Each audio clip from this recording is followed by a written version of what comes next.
As you're well aware, the Tree of Life Synagogue at 5898 Wilkins Avenue.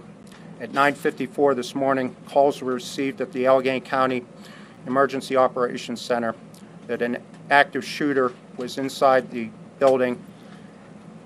At 9:55, officers were dispatched.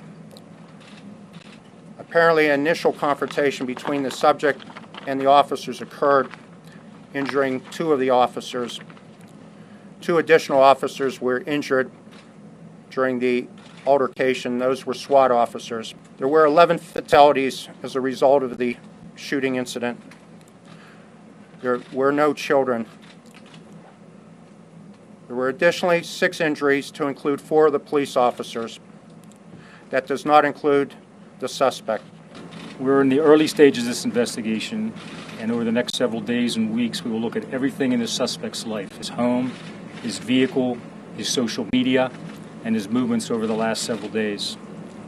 At this point, we have no knowledge that Bowers was known to law enforcement before today.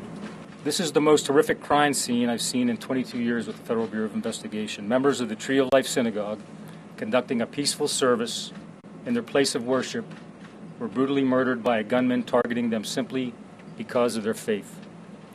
The suspect's full motive is unknown, but we believe he was acting alone. My thoughts right now are focused on the victims, however, their families, their friends, and making sure that law enforcement has every resource that they need. In the aftermath of this tragedy, we must all come together, and we must take action to prevent these tragedies in the future.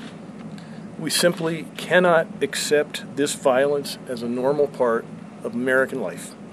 These senseless acts of violence are not who we are as Pennsylvanians. They're not who we are as Americans.